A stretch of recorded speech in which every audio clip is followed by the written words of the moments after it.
Hello, and welcome to my first ever guide video here on the channel. In today's video, we'll be jumping into base building fundamentals, breaking down all the best towers to invest in, which ones aren't worth your time, how to place towers effectively, and talk about strategies that actually make a difference. I'll be showcasing a few of my personal favorite base layouts and breaking down why they work. This guide is built to walk you through base building from early game through to mid game into late game, so there's something here for everybody. Let's first talk about the thought process behind a base design, which in my opinion is the most important part of building an effective base. It's important to understand that no base is indestructible, every setup can be destroyed, but with that said, a well-designed base can stop a majority of the players. One of the best ways to build a strong and effective base is by incorporating designs that you struggle with into your own base. Pay attention to layouts that give you troubles or effective setups that continuously cause problems, and then take those ideas and mix them with your own concepts or setups that you've seen work well for yourself or teammates to help build a base that is strong and effective.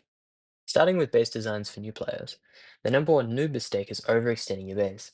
In every situation, it's better to have a shorter base with max towers that you can manage rather than having a long base filled with random weak towers. Anyone under level 100 shouldn't focus on more than 10 towers in their base.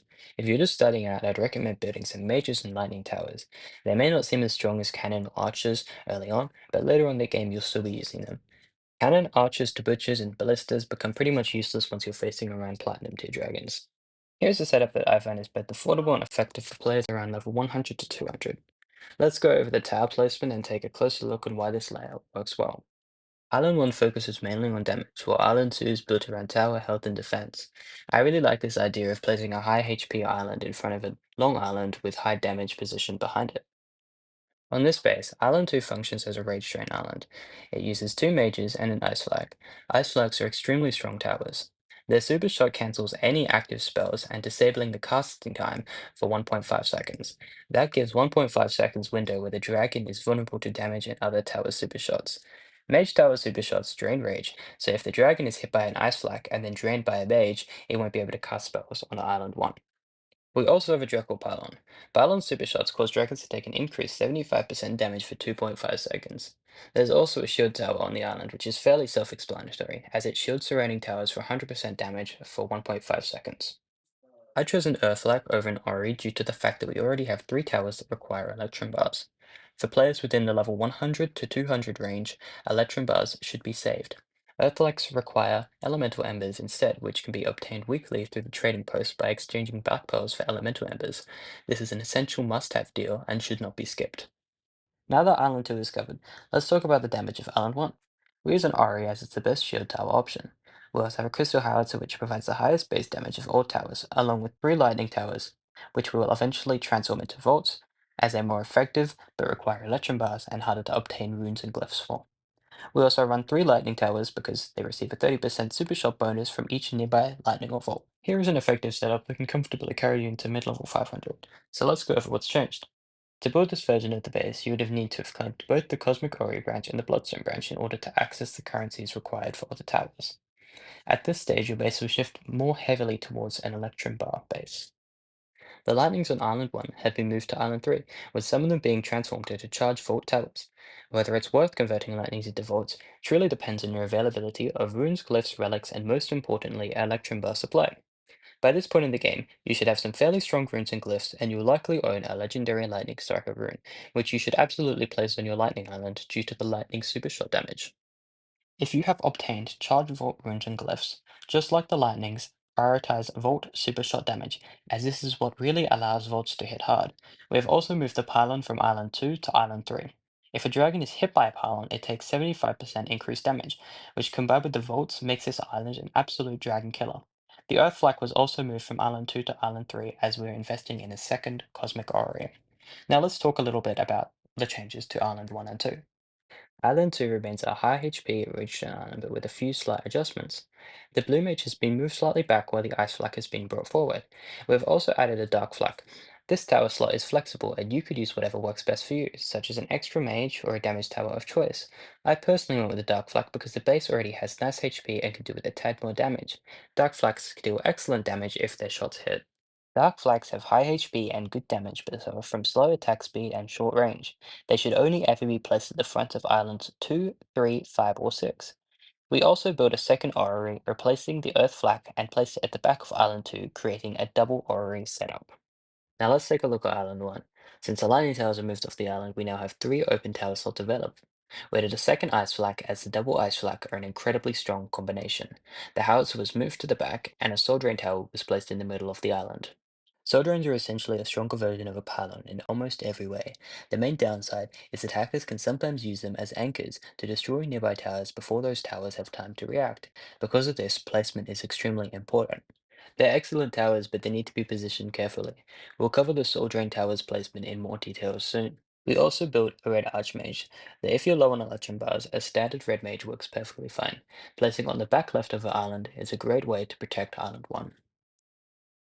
As you move into level 6-700, upgrading towers becomes significantly more expensive in both resources and timers. At this stage, merging becomes more important, and we'll hop into that after we discuss the new base layout. At this point, you should also be actively paying allies. Because of Atlas, percentages matter now. Where your 70% base value sits is crucial.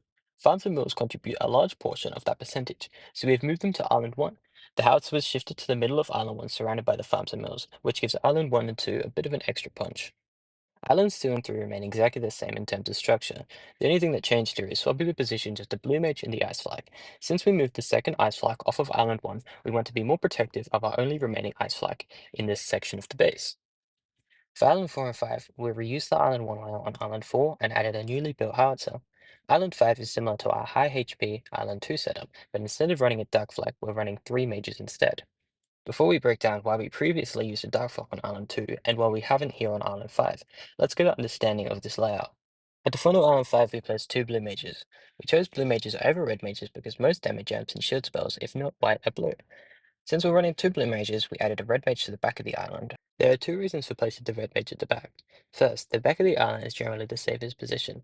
Attackers usually target the front towers first, and a death gaze spell is way more effective against front towers. When players attempt to death gaze back towers, shield towers often activate saving them.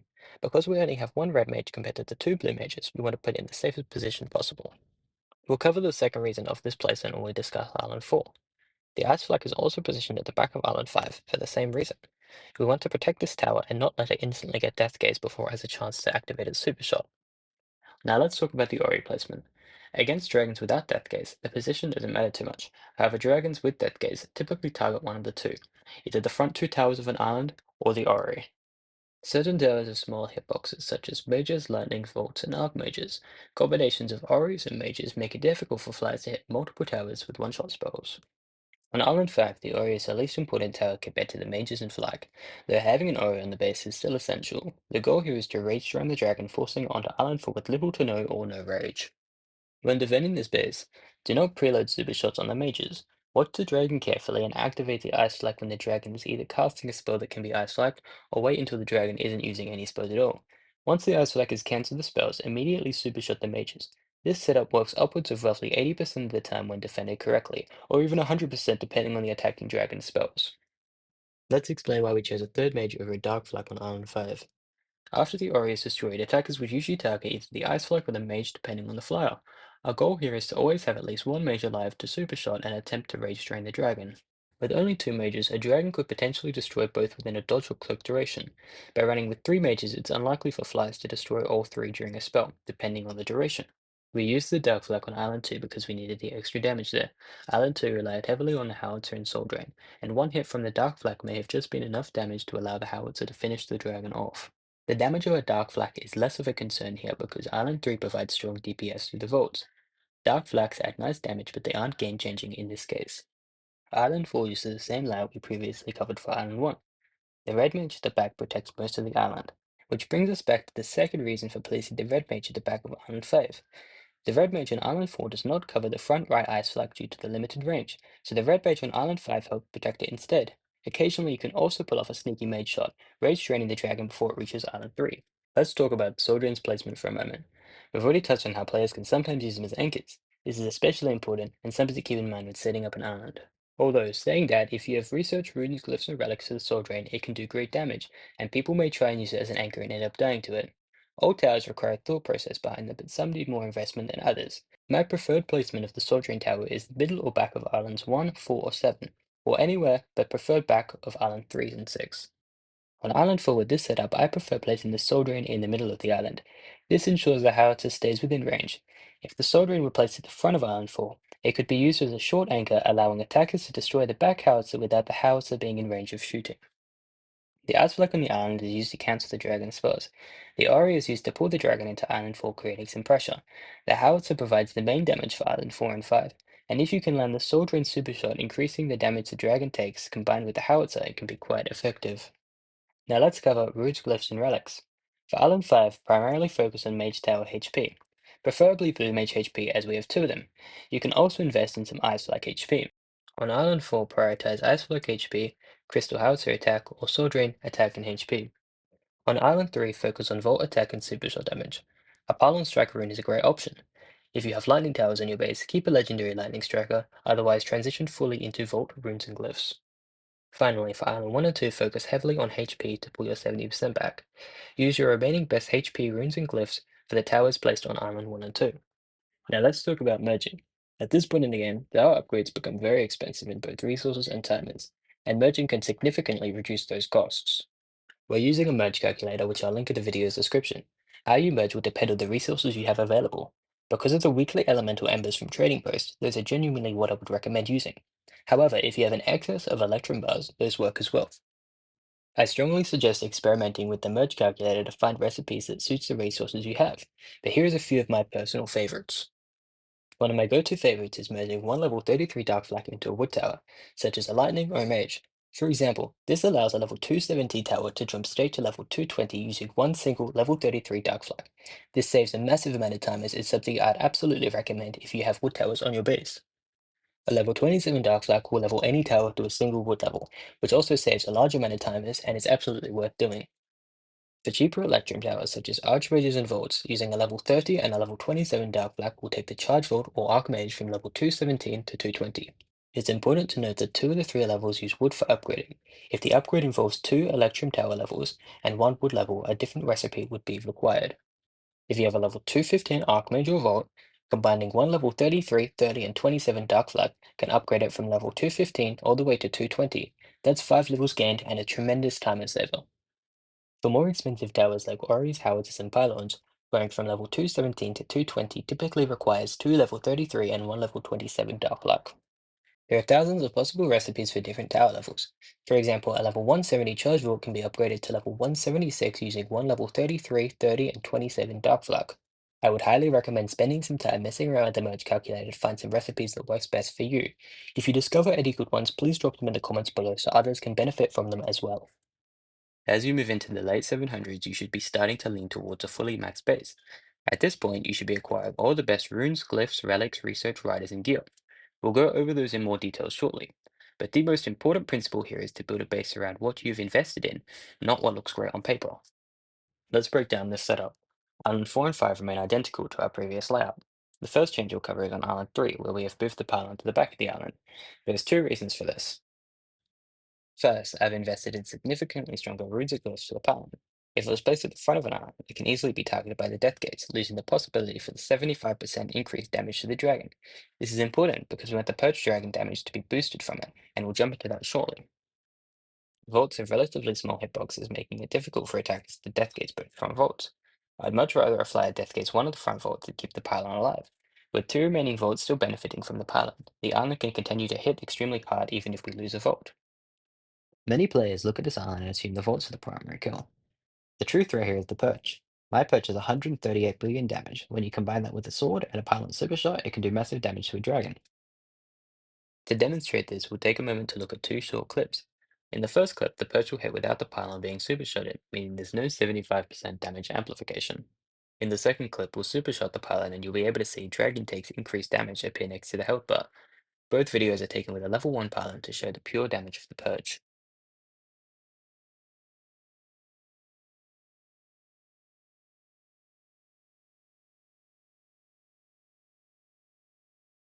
In Atlas, the island layout is slightly different. If you preload the pylon supershot, the 75% damage window will expire before the perch lines are hit. That said, preloading a pylon is still useful as it activates with the vault. Even from the very back of the island, the pylon supershot will still trigger quick enough for the vaults to benefit. When defending, my recommendation is to preload the supershot of the pylon and vaults, then reactivate the pylon so the perch benefits from the 75% damage. Let's move on to Island 6. I've chosen this setup because I have very strong rune glyphs for ice flags and dark flags. If you don't have many dark flag runes, a Nexus Tower would be a strong alternative, and in many cases, the better long-term option. I haven't made the switch yet simply because my current investments favor dark flags, and I'll consider transferring over to Nexus Tower once better runes, glyphs, and relics are released for it. Island 6 functions as a hybrid Rage Drone and DPS island. The Perch and the Dark Flag provide the strong damage, while the Ice Flag cancels the spells to attempt to drain the Dragon's Rage. For Island 7 and 8, we're going for our signature high HP at the front and high damage at the back. Both islands are long range, which means you should never place a short range tower like a Dark Flag here. Because of this, we can place a howitzer at the front of the island. When the dragon begins their run, the howitzer is guaranteed to shoot. The attacker must either take a hit or use a dodge spell.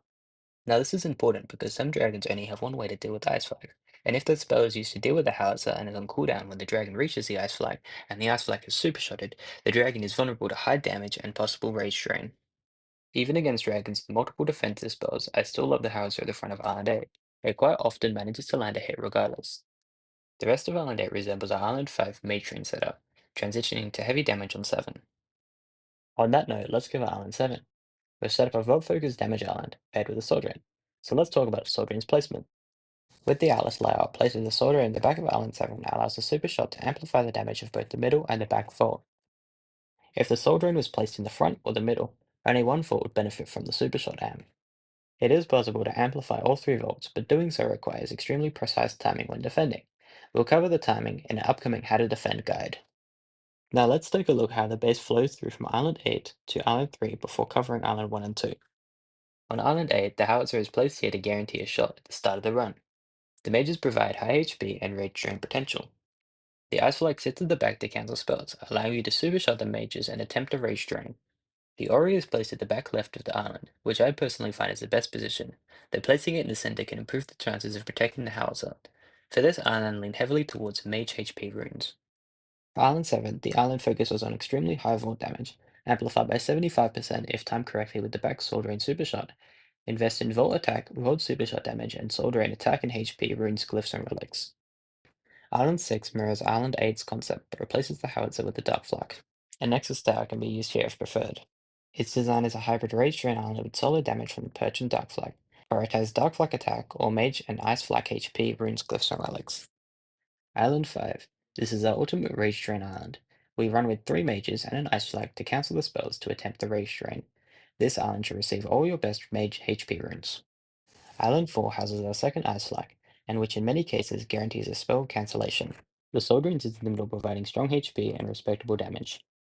When super shotted at timed correctly, it can enable the howitzer to potentially one-shot the dragon even at full HP. The red mage at the back protects the island and can occasionally pull off a surprise rage drain. Now, if you want more damage, you can replace the red mage with the Nexus Tower, which pairs well with the Soul Drain Super Shot. Island 3, now this is the highest damaging island on the entire base.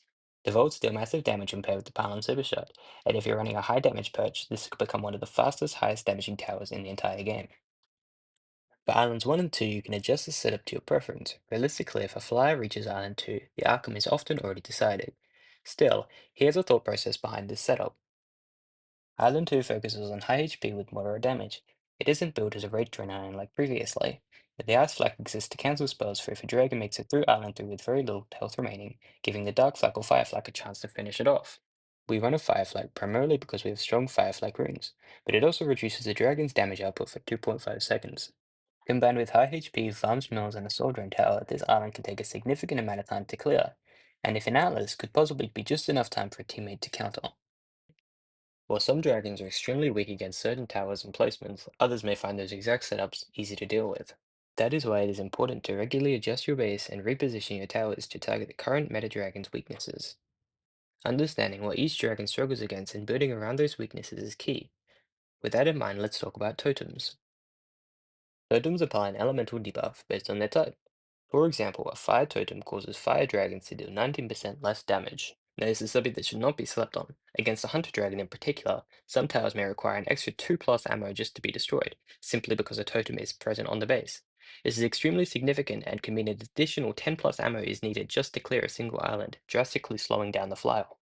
Let's finish the guide off by briefly covering perches. By mid to late level 400, you should have a fully maxed set of defensive gear. Gear is a major part of significantly boosting your base, so investing in ascended gear with substats that match your towers is essential. A strong defensive rider is also a must and can be obtained from Atlas. Once the gear is equipped, throw the rider on a perch. We'll go deeper into perches, gears, and rider in a future video. For now, your perch dragon should be chosen based on your island setup. In most cases, a warrior is the best option as it increases tower HP by 15%.